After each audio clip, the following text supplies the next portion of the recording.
多謝大家今日嚟參與呢一個集資不求人啦。我係揭空洪維傑，咁係香港嘅一個獨立導演。我喺我隔離呢個咧係Teresa Kong， 咁咧就係點對點同埋河上變村嘅 producer 嚟嘅。咁隔離再隔離嗰位咧就係崔永信先生。咁咧就係一個民間集資電影嘅發起人，同埋介紹埋影意志嘅其中一個core committee member 做藝術總監，而家藝術總監。咁再隔離嗰位咧就係Rita 啦，阿舒。咁咧就佢而家就喺城市大學創意媒體學院入邊教書，咁同埋咧好耐之前就已經開始製作自己嘅獨立電影。咁我哋今日咧安排咗10個唔同嘅 case study， 佢哋唔同嘅 project， 有啲係拍緊，有啲咧就係已經拍完嘅 project 咧，就話俾大家知背後嗰個故事係點樣嘅。完成咗一個劇本 ，OK， 或者大概知道有一個 project 想去做嘅時候，幾多錢先至夠咧？要幾多錢好尷尬喎，可能100萬、200萬，即係你會覺得係好正常嘅一部戲應該有嘅錢，咁但係應該我3部戲夾埋都應該唔夠200。我反而其實係調翻轉，其實究竟有幾多錢可以做到幾多？我哋有幾多就拍幾多啦，今時今日。因為呢樣嘢喺我哋以前係冇可能發生嘅，唔單止嗰個科技令到啲嘢平咗好多，佢哋嘅能力都強咗好多。反而你要諗下，其實你套戲想點？我成日覺得創作人就係應該有嘢想表達。但係即係整個社會係令到我哋本末倒置嘅，即係令到我哋大家都會覺得上海就好威啊！呢陣時已經即係嗰個過程壯大過你拍片嘅時候，我就覺得年輕嘅拍片嘅人，我真係不斷要提醒你，即係諗翻，即係呢個真係要望初衷，真係你點解要拍一套戲咧？咁民間集資就唔係唔求人，咁但係起碼對住嘅係一啲大家真係可以講啲嘅人。我好同意頭先 Vincent 講嘅嘢，但我更加關心嘅咧就係我點樣將件事做到出嚟。通常我同啲導演傾偈嘅時候，佢講咗個故仔，我覺得 work， 跟住我下一個問題都真係會問，咁要幾多錢先可以發生到咧？我記得導演第一句同我講，佢話如果真係要好平拍出嚟咧，其實10萬蚊都得㗎啦。咁當然會拍膊頭揾啲朋友做啊，所有嘢都係即係最簡單去做。如果個理想模式咧係大概200萬左右嘅 project， 咁我哋會希望揾翻一啲有經驗嘅演員啦。我哋希望所有嘅 crew 都俾收到錢啦。我哋希望有一個好少少嘅 decent 少少嘅 production budget。好啦，咁中間仲有第3個咧，就係用啲咩方法去發生呢件事啦。咁我哋第一個方法就係申請 funding。咁我哋唔係申請 film fund 嘅，咁我哋係申請呢個藝術發展局。咁 OK， 我哋嗰陣時就諗，如果我哋想申請呢個 funding 嘅時候，我哋應該要 position 自己作為一個中型嘅 budget。咁所以我哋第3個 budget 啦，答翻你個問題，係一個100萬嘅 budget。咁我心目中就同 Teresa 一樣嘅，我哋通常就有一個細型、中型同埋大型嘅 budget。大型嘅 budget 咧，通常就會攞咗去派一啲好大嘅 funding，可能好似香港嘅 FTF 咧，咁佢哋係電影發展基金，佢哋可能話要某個 budget 上限或者某個 budget 以上嘅，咁佢先至係會接受你嘅申請嘅。咁你就會將所有嘅嘢，即係可能 blow up 少少，或者你會真係問一啲 professional 嘅人喺出邊一間有專業器材或者專業知識嘅公司，如果佢要俾一個咁樣嘅服務你嘅時候，佢要收你幾多錢？咁好多時候就係一啲好公價嘅嘢嚟嘅，咁就唔包括埋導演嘅人工啦，包括埋你要計晒所有 crew 嘅人工喺入邊。咁其實作為導演同埋監製咧，心目中其實你有一個數就係話你有幾多錢，你就可以開始拍呢套戲。咁陣間我哋都會講嘅就係，即係當你開始拍緊呢套戲嘅時候，其實可能一路都仲可以有機會俾你繼續去approach 唔同嘅 funding，有唔同嘅資金來源嘅，咁就可以講下。咁而家嚟緊呢節咧，我哋就會跳落去俾每一個講者咧去講下佢哋自己個 case 啦。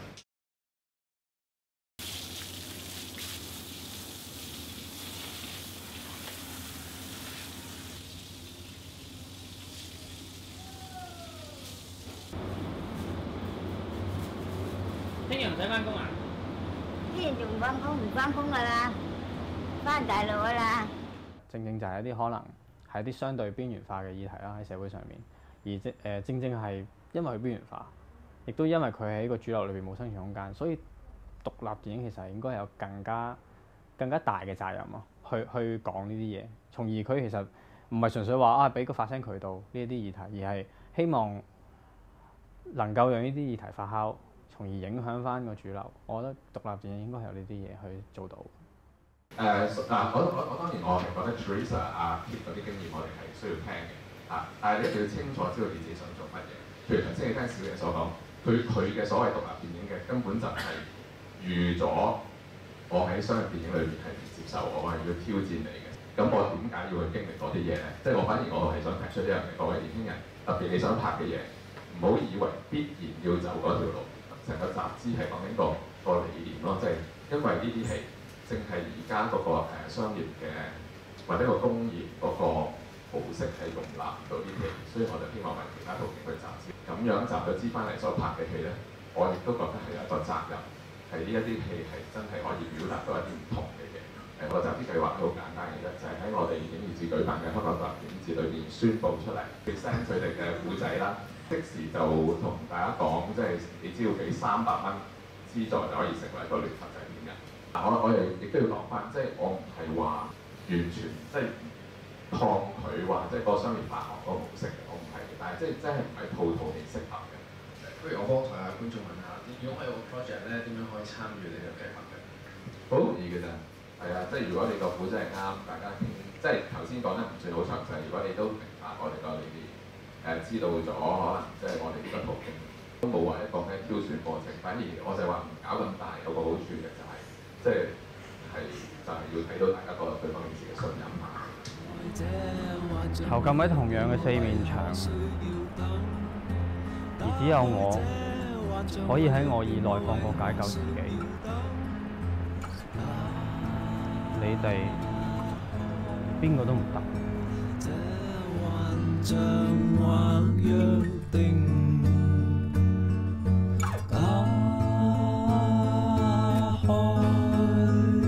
即係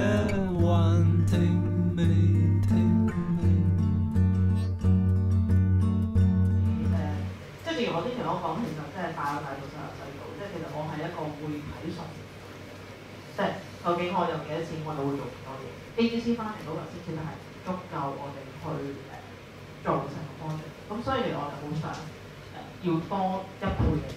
咁我哋有冇試過去 approach 即係一啲commercial 嘅 grant 或者真係揾啲 distributor 去傾，即係商業嘅發行咧？其實我哋有，但係因為呢個故仔嘅 topic 呢個題材嘅關係，係一講佔中呢兩隻字，即係你3個21最重要已經係300倍，即係唔會講，即係亦都唔會去理會究竟我個 project 其實究竟係想做乜。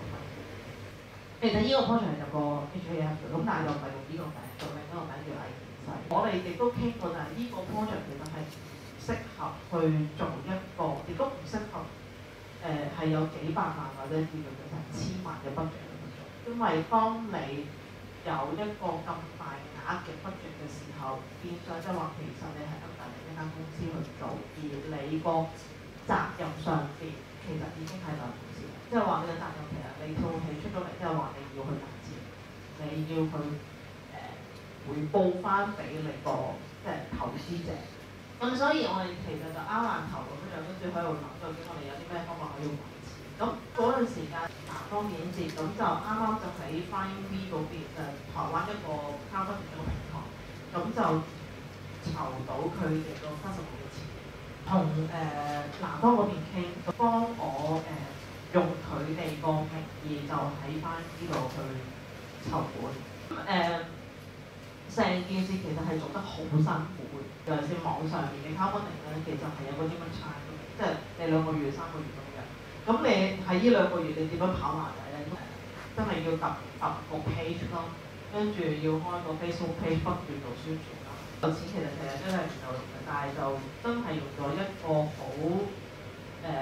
另類嘅製作方法去做嗰成個戲。我想問2位就係你哋經歷咗即係你哋嘅實驗之後咧，你哋會覺得係邊一類型嘅作品係適合用 crowdfunding 呢個方法去集資咧？頭先聽小爺都講，咁我哋最想做到一啲就係今日個主流係做唔到嘅嘢。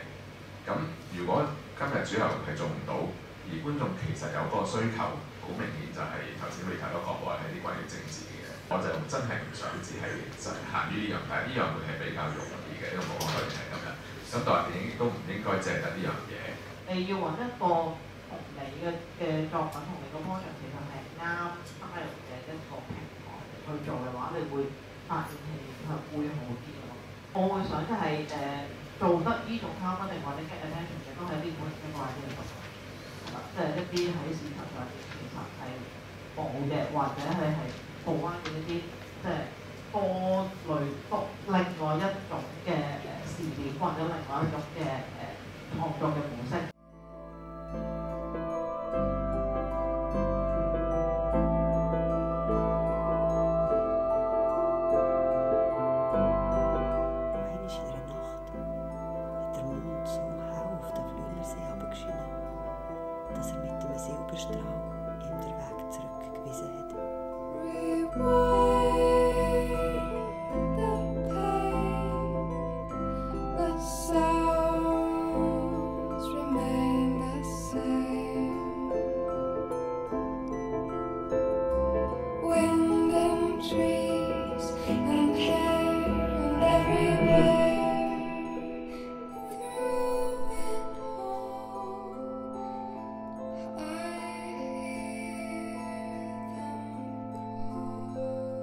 呢個就無聲通嚟嘅 trailer 啦，咁係09年喺柏林影展度，即係入圍柏林影展啦。咁其實嗰個劇本就係喺美國讀書嘅時候個畢業作品嘅。嗰陣時就盲中中，所以咧第一次同你哋講嘅時候就即係都唔知去邊度揾錢，就一路喺度諗話，咦我上一套成個差唔多1個鐘頭55分鐘嘅天使都可以用8000蚊嘅方法嚟拍，咁就可唔可以用自己嘅方法拍咗佢咧咁樣？一路住嘅都唔知道係我啲即係去咩方向嘅。咁其實第一件事就寫信去 ADC，咁就去申請佢哋嗰個申請佢哋嗰個錢，咁就 reject 咗一次。即係嗰陣時未翻香港咧，我就申請咗一個叫做 Talent Campus 嘅嘢。柏林影展除咗佢有佢自己 official 嗰個影展之外咧，同時間咧就有一個咁樣叫做 Berlin Talent Campus 嘅計劃。咁我就即係將我嘅 CV 啦，同埋將我拍過嘅短片咧就寄過去。咁咧就佢哋收咗之後咧，就突然間就再問我有冇呢啲 project 喺度係可以參加佢哋當年即係同期舉辦嘅一個叫做 Talent Project Market。咁嘅 Talent Project Market 咧就係會將你同埋你將你手上嘅新導演嘅 project 咧，同一啲歐洲嘅投資者擺埋一張台度同佢傾嘅。咁我就喺嗰陣時做大版啦，我就有一個 budget 咧就寫住要8000蚊歐羅咧就可以拍得成。去到嗰啲監製面前咧，佢哋覺得，咦你咁樣計一條數，佢完全廢解，唔知咩事，完全冇考慮過即係商業元素或者即係將當一個 project 擺到去一個即係咁樣嘅即係所謂嘅即係歐洲國際市場嘅時候，會遇到呢啲咁嘅問題。嗰時就學到好多嘢，就係我原來開始識得點樣去寫一個即係啱數嘅 budget 啦。但係當你拍一條長片嘅時候，原來佢哋即係某一啲國家或者某一啲 producer 佢哋會知道最 minimum 需要幾多錢嘅。翻到嚟香港其實都一路都冇錢，嗰度又重新寫咗個劇本啦，又再改咗個名啦，咁之後就再申請 ADC。咁咧嗰陣時咧就夾埋封信就鬧鬼佢。咁我就話我之前嗰啲短片咧都去晒所有影展啊，咁啊代表香港做緊啲乜嘢，做緊啲乜嘢啦，我都自知嘅喎。咁但係你今次即係你上一次就 reject 咗我嗰個乜咁，send 埋呢封信過去之後咧，佢就批啦啲錢。咁咧第一次 ADC 咧就批咗18萬嘅啫。咁批咗18萬我就覺得，咦好似即係覺得已經好多錢啦嗰陣時。咁但係都唔知應該點樣做，中間就發生過即係中間其實第一次做一個咁樣嘅長片 project 咧就亂七八糟嘅，咁就揸住藝術發展局嗰10幾萬咧就飛咗去瑞士，就自己即係單人匹馬就去揾人去拍，所有嘢成隊 crew 喺拍第一套戲嘅時候都係第一日合作同埋第一次拍，咁就即係結果就本來計劃拍4日嘅嘢咧，就大家即係揸住架車5個人咧，就10幾日先至拍得晒。因為係呢個劇本本身嘅緣故，係需要喺香港同埋喺瑞士拍嘅。咁喺瑞士嗰邊咧就已經有一個單位咧已經投咗，同我申請緊啲funding，但係全部都未有結果。喺拍瑞士嘅時候咧係用緊香港嘅錢去拍，咁就拍完晒翻嚟之後咧，就香港嗰啲ADC 咧就全部即係 ADC 嘅錢已經全部使晒㗎啦。咁喺使晒嗰啲錢嘅時候咧，自己都仲未知死，咁就知道嗰陣時就好興，因為聽過香港製造啊，或者香港一啲比較即係獨立啲又有商業發行嘅電影咧，佢哋有 pre-sale 呢一樣嘢，或者咧佢哋可以即係拍咗一半嘅時候都唔使死嘅，反而你拍咗一半咧就俾啲電影公司睇咧，佢可能俾埋剩翻嚿你。咁我就將喺瑞士拍咗嘅電影咧。或者拍咗嘅我哋叫做片花嘅嘢咧，就剪咗一個3分鐘嘅短片。一翻到嚟香港嘅時候咧，就俾咗Golden Scene，即係一開會嘅時候就會直接咁問我哋而家爭幾多咁樣。咁我嗰陣時都唔敢講太多啦，咁我就講一個數俾佢聽咧，咁佢就話我哋俾埋你哋拍咗佢啦咁。咁香港就攞咗Golden Scene嗰啲錢咧，就拍咗18日度。拍完18日之後咧，又使晒咯喎啲錢。咁就自己接埋咧，就開始剪片啦。咁嗰陣時都仲未知道究竟可以有啲咩出路嘅。咁但係因為即係好多朋友會傾偈啊，或者即係開始有陣時嗰啲 Facebook 會擺上網啊，或者咁我開始有呢啲即係行內嘅人，或者有一啲人會開始講呢套戲咁樣。咁嗰陣時就咁啱得咁巧就有柏林影展嘅選片人嚟到香港。咁我仲記得係11月底嘅時候。咁突然間收到一個電話，唔知咩陌生人打俾我，佢就話：喂，我係咩人咁樣？我哋拍唔到嗰啲選片人想睇呢套戲。Pacific Place 有個戲院嘅，咁佢哋就 book 咗嗰個戲院咧，就喺度睇佢哋嗰啲戲。咁睇完之後，我就去咗食壽司，即冇味嘅壽司，唔知發生咩事。咁樣就大概2-3個鐘頭之後咧，就收到嗰個人嘅電話，就同我講，佢話佢哋攞走咗隻 DVD 啦，即係咧入咗。如果佢哋唔攞走隻 DVD 咧，就應該係唔入嘅。咁佢即係咁估下嘅啫，因為通常都係咁樣安排。我哋完全冇錢做後期。咁之後咧，佢就話可以，即係佢其實話俾我知，可以嘗試一樣嘢，就係柏林影展嗰度咧，可以提早出一封邀請函。當佢哋真係決定咗要俾你係去入參選嘅時候，咁佢就會派一封邀請函俾你。咁你睇下揸住嗰封邀請函咧，有冇方法可以揾到錢做你嘅後期？咁12月頭就已經收到佢哋嗰封信啊，好 official 嘅。瑞士嘅對頭公司咧就揸住封邀請函咧，就加埋落去佢意大利嘅 application， 即係意大利申請嗰度，咁就即刻批咗2個。咁嗰嚿錢咧就呢個就係 co-production， 即係如果係一海外嘅合拍片就需要。咁我哋嗰度攞咗應該20幾30萬港紙。咁但係嗰啲錢咧要全部喺瑞士度用，因為我哋攞咗當地嘅一個文化基金嘅錢。咁佢話呢啲錢我哋可以俾你，但係一定要喺翻瑞士度用嘅。咁結果佢哋就喺嗰邊就同我哋揾咗一間後期製作公司，咁成個 hard disk 就俾咗佢哋咧做 color grade 做 output 嗰度使咗好多錢。Migros 呢個咧就係我喺瑞士揾到嘅一個 project 嘅錢啦。咁Migros Kulturpräsent 咁係德文嚟嘅。咁其實佢係一間超級市場。咁但係呢個超級市場咧，佢自己有一個分支咧，就專門係 support 一啲喺文化嘅製作嘅。咁碰巧當年其實好少瑞士電影入到柏林影展，好似好耐，已經隔咗好耐冇啦。咁之後就咁啱有一張柏林影展嘅信，咁亦都喺瑞士有取景，咁佢就即係將嗰啲錢交咗俾我。頭先睇到 teaser 嘅話，都知道我套電影咧係一套同志電影嚟嘅。同志電影咧喺香港咧都算偏門，好少人會睇，或者即係一啲商業嘅投資，佢都會覺得冇乜市場啦，又上唔到大陸啦咁樣。咁但係其實海外咧就即係呢啲電影都有佢嘅 market 喺度。咁Framelite 係喺美國三藩市嘅一個電影節。咁呢個電影節咧就舉辦咗好多年㗎啦，應該係全世界最早嘅同志電影節嚟嘅。咁佢呢個同志電影節入邊咧，亦都有一個獎金咧，就係專門去幫一啲就嚟完成嘅電影去做佢嘅後期。咁當年我就係即係攞到呢個獎金嘅其中一部電影。咁其實攞埋呢啲錢咧，就即係可以拍到套戲咯。咁所以我呢個即係揾錢嘅方法就反而係一路拍一路揾。一路拍一路揾，咁就睇下究竟錄到幾多嘢翻嚟。話名19歲嫁到嚟少，咩咁好啊？呢四個地方擔柴擔抽嘅雲逛仔就好，好呢個真係四個地方冇人揀呢事㗎，未頭尾我咩樣咪得個窮字咯，咪早啲帶仔你耕田咯，點啊？哎呦，點喎？唔通你唔識啊？海外啲人個個都離開自己屋企咧去揾食啦，咁就係因為憑住呢個打醮咧，我哋大家會聚埋一齊咯。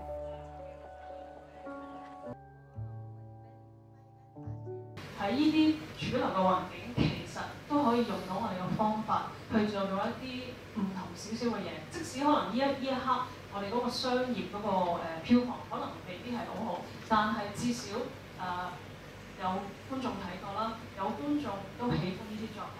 咁我諗呢個亦都係動力，令到我哋可以走落去。點解要揾法國嘅即係 co-producer？ 唔一定係好嘅。咁河上片專個 project 係有呢個需要，因為佢呢個 project 都係攞到最初 ADC 嘅錢啦。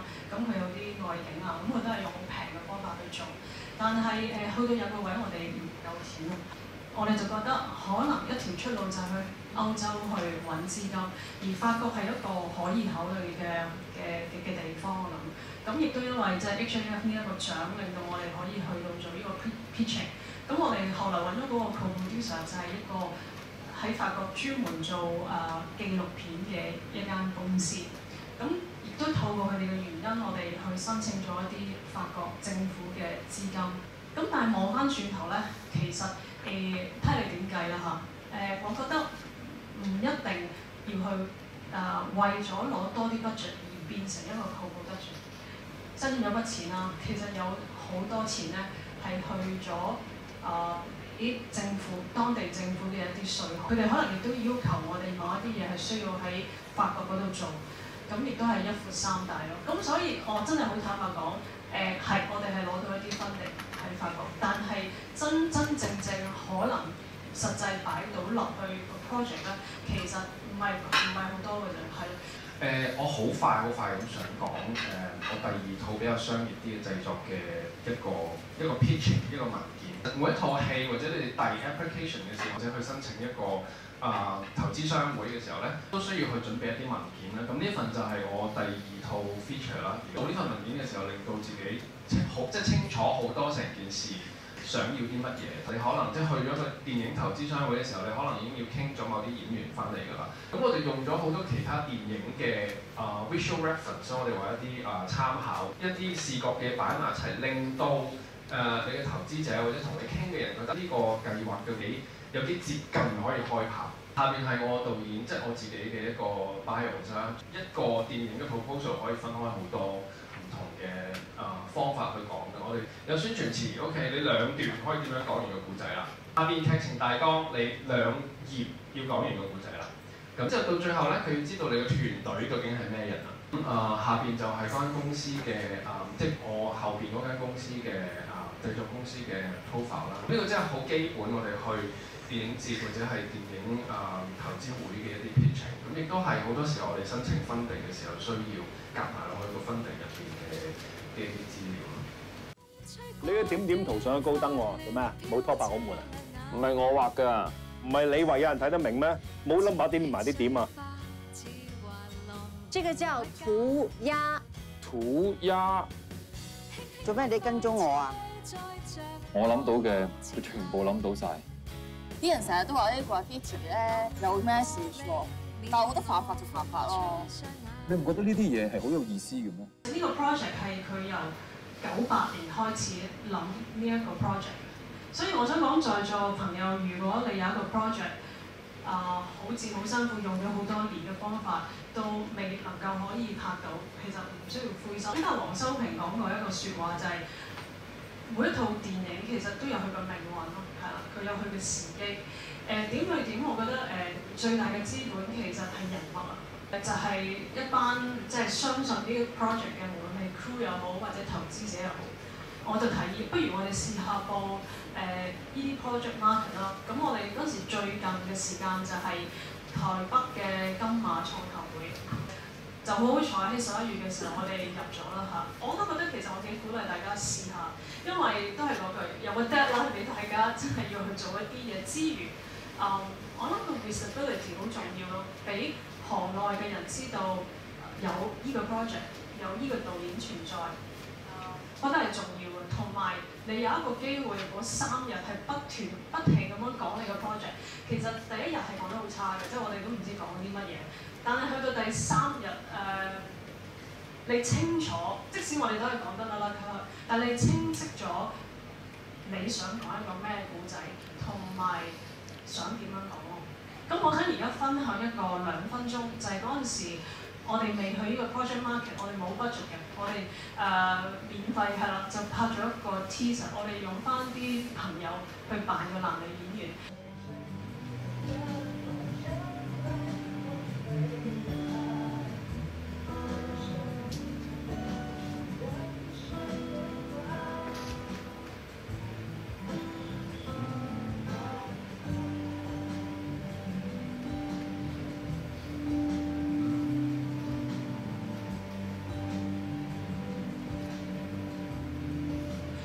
我哋就揸住呢條片就走天涯㗎啦！我哋去台北又係 show 呢條片，我哋去北京呢個創投會都係 show 呢條片嘅。不過好處就係更加清晰話俾人聽，究竟我哋想做講嘅一個咩故仔，同埋呢個咩狀態咁樣。某個程度上點對點都係另類嘅集資方法。除咗 ADC 嗰筆錢之外，同埋一個 endorsement 啦，其實我哋都有好多唔同資金嘅來源，有電影公司啦，頭先一開始 show 嗰啲啦，有啲係私人企業啦，有啲譬如套戲，如果大家有睇過我哋套戲咧，我哋有好長嘅 opening credit， 我哋有好多嗰啲叫做聯合監製，嗰啲全部都係有俾錢嘅人，而嗰啲都係我同導演嘅朋友嚟嘅。咁 roughly 講，可能10至20% 係即係政府嘅錢啦。有70% 係民間集資，另類民間集資啦。跟住嗰20-30% 就係 product placement 啦。我哋揾到都係朋友嚟嘅，就係呢個 Fujifilm 啦。所以我哋咁樣湊埋就200萬嘅 production budget。我諗最重要就好似有 Vincent 講，就係無論佢 crowdfunding 又好，又或者我哋呢一隻叫做另類嘅集資方法，呢班人其實對於佢哋嚟講，回唔回本唔重要咯，而係佢哋相信嘅導演啦，佢哋相信嘅故仔，即係我諗呢一個共同嘅理念係重要咯嚇。而家即係都差唔多時間咧，就可以即係開放俾大家觀眾如果你有啲咩問題嘅，就可以即刻問我哋啦。我哋咧主要都係喺嗰個集資咩？集資就係narrative film， 即係劇情片方面啦嚇。咁我有 specific area 就係關於紀錄片嘅集資嘅，就因為今日咧主要其實咁多個都係主要就係Lisa 講到就係河上電視。咁我就想請問即係各位即係點樣睇即係喺紀錄片就更加我相信更加係另類嚇可以講係。其實咧，據我所知，如果 Kickstarter 咧，紀錄片成功率係遠高於劇情片㗎，因為就係可能你嗰個題材吸引啊嘛。咁佢知道你冇人拍咧。據我所知，紀錄片集外國紀錄片集資成功率係真係多好多嘅。咁我哋民間集資嗰2次都有2套係紀錄片啦。另外仲有一個，當然如果講翻 Teresa 嗰種方法，就 Cinemax 就華人嘅地區最好，應該係暫時翻得 Cinemax 嗰個做法。我覺得 HF 唔知係咪適合紀錄片講真，因為會唔會係比較 commercially orientated 啊？佢其實有一個新嘅 column， 好似啱近呢幾年開始有，就係做紀錄片嘅。咁所以其實係佢哋而家都係啦，即係 open call 嘅時候，其實佢哋都喺度講嘅，就係話如果你有紀錄片嘅 project，其實可以入 HF。最新消息係咯，即係 Hong Kong 嚟緊會 launch 一個新嘅 initiative， 就係 support documentary 啦嚇。同埋呢個香港電影發展基金可以俾紀錄片申請啦。而家投資者佢哋嘅眼光大概通常會問啲咩問題？其實喺我個 pitching 入邊咧，我就好 dominate 嘅，即係佢哋入到嚟我間房或者入到嚟嗰張台咧，就得我講嘅啫。即係我唔會，即係佢我講完之後咧，佢就會俾好多意見嘅。咁通常我都唔會聽嘅。因為我即係我去到第2次金馬，即係我 pitch Mama Eva 嘅時候，我已經即係佢有好多人會同我講，為咗佢嚟自佢嘅背景，即係可能有大量嘅 investor 同我講，你有冇諗過將你嗰啲廣東歌全部改晒做國語歌啊？咁樣我冇喎，咁樣即係佢會講好多呢啲咁樣嘅嘢去，即係其實佢哋都係想揾 project，佢哋都好 desperate。但係佢哋就撞唔啱佢哋嘅 project，所以呢啲投資商會最得意嘅地方就係你點樣困同埋點樣聽人哋出邊嘅意見。作為一個創作人咧，你咩錢都可以攞，咩都可以拍，而嗰啲事係可以發生得好奇怪嘅。咁只不過我哋去到創作嘅時候，你要點解所以我唔係好講頭先佢哋嗰啲嘢，我成日反而強調翻，即係嗰樣係我哋遇到嘅時候咧，就會識得拆㗎啦，嚇！但係反而要堅持嘅就係我哋創作嗰陣時本身嗰樣嘢係為乜？咁咧就我哋幾位嘉賓都會一路留喺度嘅，咁大家如果有即係個別嘅問題嘅話，都可以繼續去問佢哋嘅。今日多謝。